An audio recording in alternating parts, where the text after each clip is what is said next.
If the arrest and conviction of officers who killed George Floyd was a step forward, then the Memphis officers who beat Tyre Nichols to death are 2 steps back. What happened to Mr. Nichols should never have happened, and should never happen to any citizen in the United States. It does bring into question, some of the tactics and some of the hard-fought gains we have had in the Black community. Brenda Goss Andrews is president of the National Organization of Black Law Enforcement Executives, one of several Black-led groups on the front line pushing for better police reform and fair treatment of African Americans.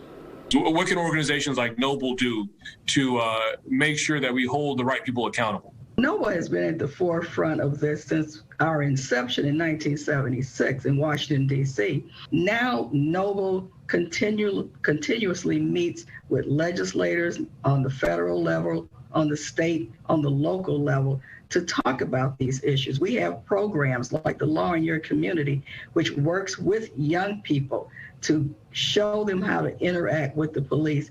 Just like in Memphis, we saw protests for Tyre Nichols in Detroit.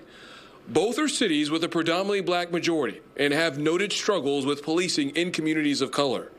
Noble works to bridge the gap between community and law enforcement. The organization works with youth in the community, asking what needs to improve. They tell us that all they want is to be treated fairly. They want to have open and honest dialogue like we've had in some of our forums, with youth. Some of what President Brenda Goss Andrews teaches through Noble, she learned during her near 30-year career at the Detroit Police Department. She worked her way up from beat cop to deputy chief. And Andrews says if you do not like what's happening in your police department, now is the best time to join. And we know, listening to Police Chief James White, agencies like DPD are hiring. In downtown Detroit, I'm Brandon Hudson, Fox 2 News.